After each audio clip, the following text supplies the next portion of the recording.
Good morning and welcome to Live Without Limits. The breakthrough that has changed your life. Anyway, what I want to do is before I get into today's show, I'd like to mention that on my breakthrough to business success, yesterday I talked about the speaking profession and how it grew out of the 1970s to what it is today. Then you needed to publish a book in order to become a CSP, which is a certified speaking professional.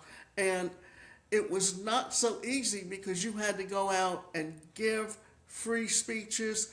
You had to go out and build up a following. You had to go out and give enough speeches and at a certain price before you could actually become a CSP.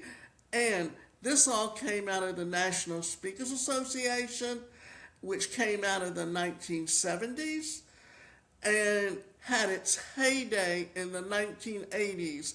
And I remember attending many of their local chapter meetings and meeting people like Tom Antion,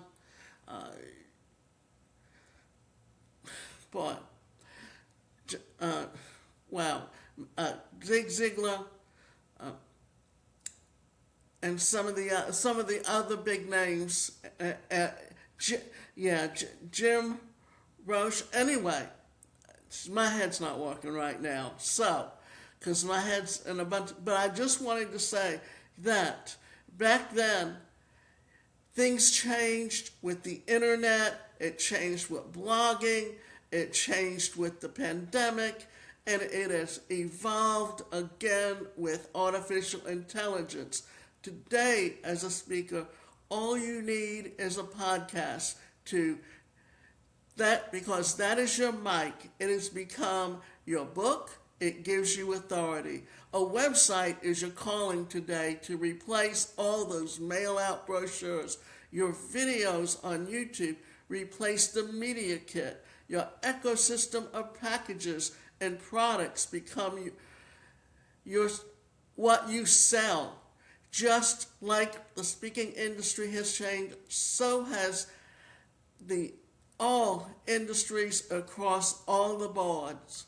And it is important to understand this because when we talk about careers today, we're not talking about how you worked in the past, and the pandemic really just accelerated what was already going on back then. And that's why it's just so important to understand this. So, today I'd like to welcome you back to Live Without Limits, the Success Shift. Think like your future self. I'm your host, Davida Shensky, and today we're talking about something real, that feeling, that pressure, that voice inside you that says, I've got something to prove.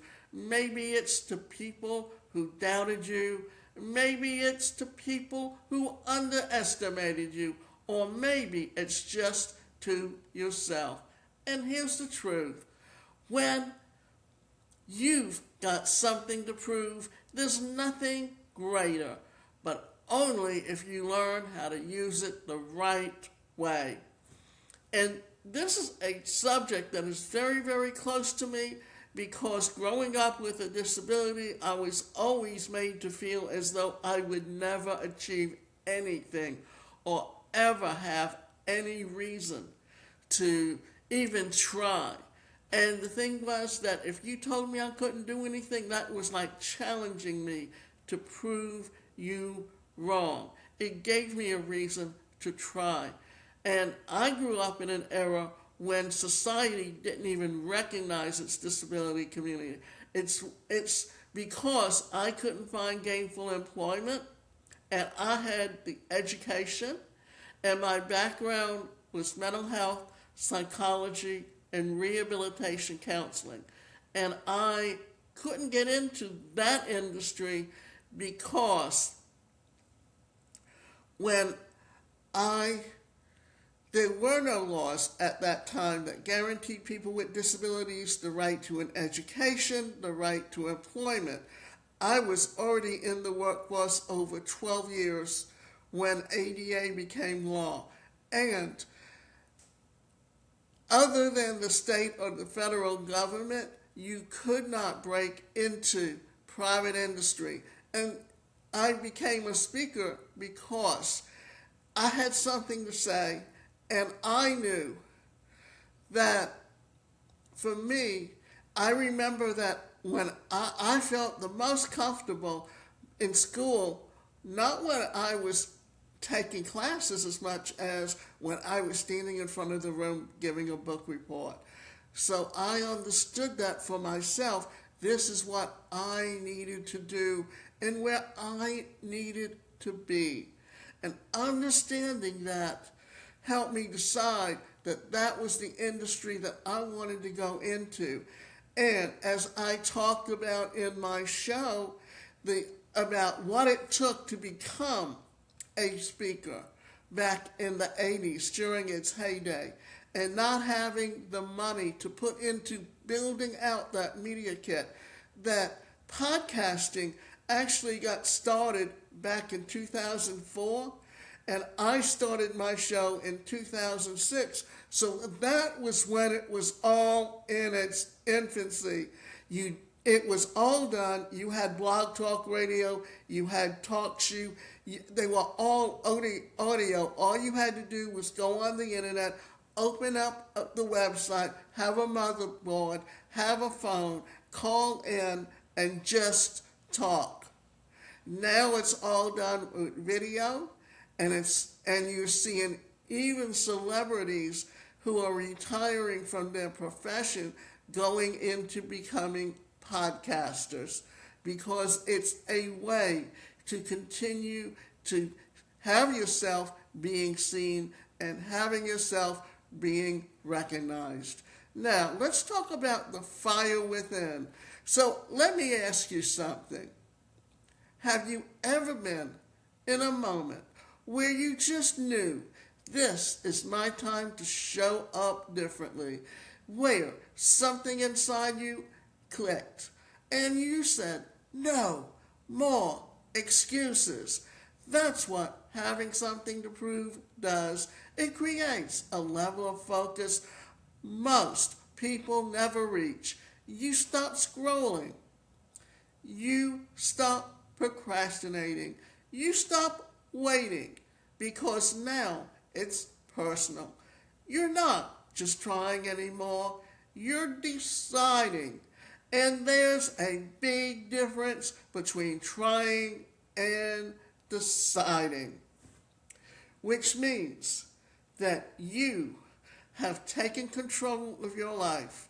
You have decided what it is and where it is that you want to go. And often getting from where you are today to where you want to be in the future depends on you setting goals. And those goals help you decide exactly where it is you want to be and how you want to get there. Often we don't realize just how important these things become in our lives. That for so many people, that you've got a parent that is trying to relive their life through their children. Why? Because they never felt fulfilled within their own lifestyle or their own time period. And they want to see, it's like when I was getting out of high school and going to college. My mother wanted me to go become a teacher, but I knew teaching kids was not my calling. And I knew that going through what I went through gave me a goal of what I wanted to do with my life. And yes, I became an and played an active role in the disability rights movement and became a disability rights advocate because I did not want to see other people not have the goals and the success that they deserved, just simply because of who you are and where you come from. We're seeing this going backwards now, where there's people that are trying to tell you and pigeonhole you into who you are and what you should be, and that should never happen ever. Now, let's look at something else. Let's look at a story movement. I remember a time in my own journey, and wow, where I felt overlooked. Like no matter what I did, it wasn't enough. And I had two choices in that moment. I could shrink or I could rise. And something in me said, no, I'm not staying here. That was the moment when everything started to change. Not overnight, but internally. Because I stopped asking, why isn't this working?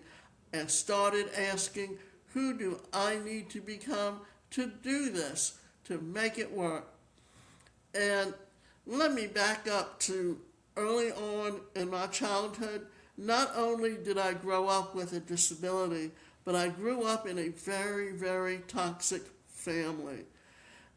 And you got to remember that, my parents were the first generation born in this country, and their parents came from Eastern Europe. But they came from a family where they were not shown affection. They were not given encouragement. There was a lot of abuse and a lot of negativity there. And coming together, they both created that same type of environment with their children. The only difference was they had two children with disabilities. Whereas I have cerebral palsy, my older sister was born deaf, and she has a specific syndrome that is not very highly recognized. But one of the things it causes is deafness. And people who are deaf had a lot of opportunity, a lot more opportunity, and what happened was my mother was constantly telling her, you can't live it on your own. You can't think for yourself. You can't hold a job. Always what she couldn't do. And did the same thing to me. The difference was that my personality was very much of being an extrovert and outgoing, whereas my sister's personality is very much of an introvert and being someone who wanted to please other people. And so she bought into what they were telling them. And today, she is 75 years old and totally lost because she became so dependent on my mother. And my mother used that to keep her from becoming independent so that she wouldn't be alone. And she would have someone to live with her even when she got older, instead of realizing she had to let her children grow. And then because I didn't follow her dictates, she was going to prove to me as long as she controlled the money, she could control me, and basically did something that left me very, very much in a position of someone who had to struggle, because my father set up to make sure that we were financially secure, and she basically gave it to my younger sister, everything, and gave her control over us. And what did that do? Because she was a lesbian and very jealous, because my mother taught her to be jealous, and put herself and then refuses to do the things that would help her sister. And my mother was always telling us, we're so poor, we're so poor, we're so poor. Problem is, we were never poor. It was just a mentality that my mother had, and that's all she knew. And because it made her feel bad, she was going to empower herself by putting that on someone else. The sad part is that I understood that and I broke away from it. And yes, I was homeless on 3 different occasions because financially I couldn't get the better jobs. And when all I got were the low-paying, underskilled jobs that I found very, very boring and couldn't seem to stay with because they were boring to me. And I need something that challenges me. And building my business really didn't take off until the internet came into existence, because then I was able to compete at the exact same level as everyone else.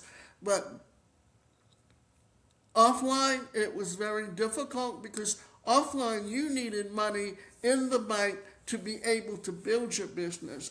When you build your business on the internet, it doesn't take as much money, and it's far easier to build a following, to build authority in your industry. Now, let's talk about the pain as power. Most people don't realize this, but the feeling of having something to prove usually comes from pain, rejection, failure, being underestimated, feeling invisible. But what if that wasn't your weakness? What if that was your advantage? Because pain creates awareness, and awareness creates change. The people who succeed aren't the ones who had it easy. They're the ones who decided their story wasn't finished.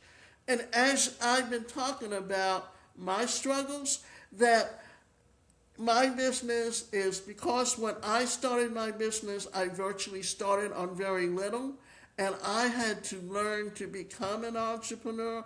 I had to learn how to go out and market and build a following, and that a lot of the courses that I teach or create are all on personal development and on entrepreneurship, what it takes, having that business plan, having a way of marketing yourself, having a way of keeping things in track for how you're going to build that reputation, build that following, and understanding exactly where you're going with your career and how you are going to reach that career. We all need to know these things. We all need to understand how our story is our story, that we're all unique. We all have something that makes us special and different. And that's what gives us our drive to succeed. Now, let's talk about the trap. Now, here's where people get stuck. They spend their whole life trying to prove something to other people, and that's exhausting, because no matter what you do, someone will still question you, someone will still doubt you. So if your success is based on other people finally approving you, you'll never feel complete. The shift is everything. You go from I need to prove them wrong to I'm proving to myself who I am. Remember, when you love yourself, when you feel self-worth, when you feel self-respect, then you're not trying to prove yourself to someone else. You're building on what makes you happy, what you have a passion for, what allows you to be that person that you truly want to be in your life. We all have skills that make us different, that make us unique. We just need to find it. And you know, we talk about failure, and the reason I want to mention that here, because we don't always succeed the first time we try, but if you give up and you don't try after you, the first time, you will never know what your true capabilities are and how you are going to reach that level of success. Now, let's talk about the identity shift, because this is what I call the success shift. You stop chasing results and you start building identity, because results come and go. But identity, that stays. You become the person who shows up even when it's hard, follows through on what you say, trust yourself, and when that happens, you don't need motivation anymore, because it's not about proving, it's about being.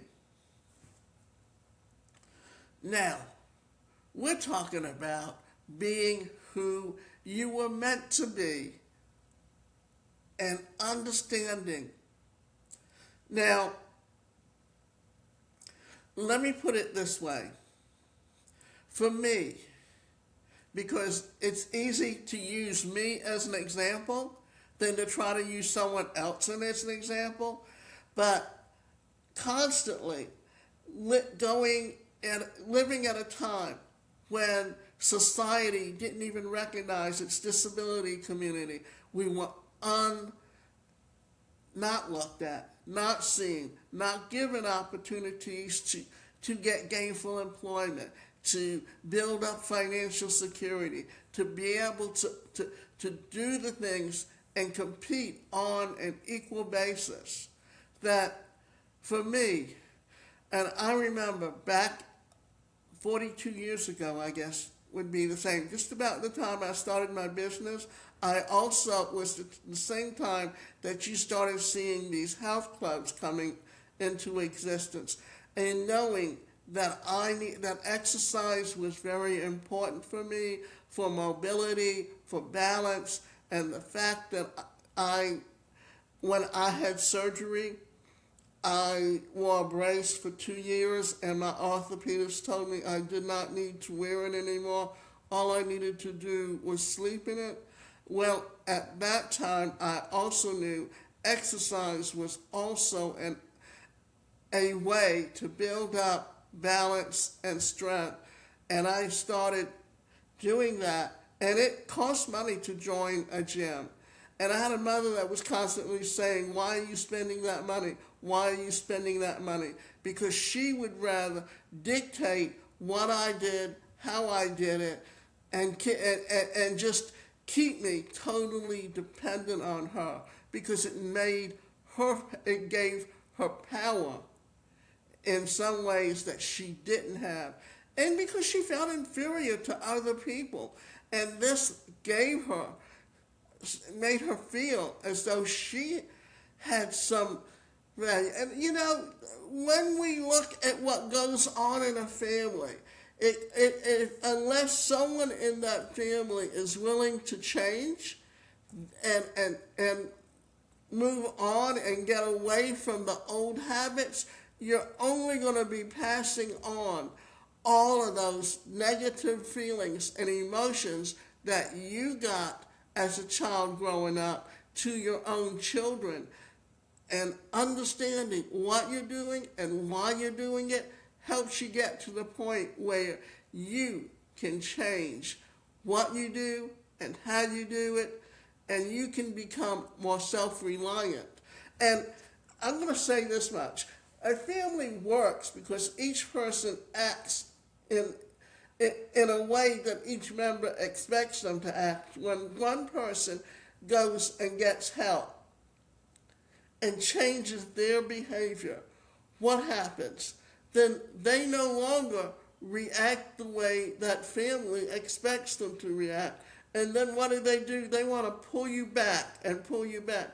That's why so many times when you change, you literally have to get away from your family, because they will not allow you to be the person that you want to be, or even succeed, because they want to be more successful than you are, and they will constantly be beating you down and beating you down to keep you down, to make themselves feel better about themselves. Now, let's look at some practical applications. Here's what I want you to do. If you feel like you've got something to prove, don't ignore it. Don't suppress it. Use it. But redirect it. Ask yourself, what am I really trying to prove, and to who? Then shift. I'm proving to myself that I can become who I was meant to be. And once you do that, everything changes. Your actions change. Your standards change. You and your results change. And here's something to actually think about: how you plan on changing yourself. And that means looking internally. That means getting to understand why you feel the way you do. What is it that's keeping you from reaching your goals? Why are you putting the brakes on beforehand? Why are you quitting when you experience failure? Because all of those things come from a fear of success, a fear of failure.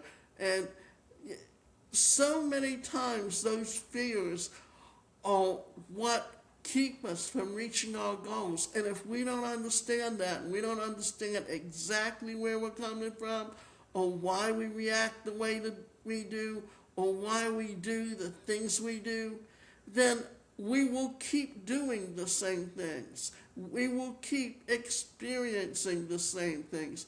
Therefore, we need to understand, and you need to understand, that when you change, when you build up that self-confidence in yourself, then you will begin to experience some feelings that will help you get exactly where you want to be, and where you want to be in 5 years, in 10 years, and even 20 years down the road.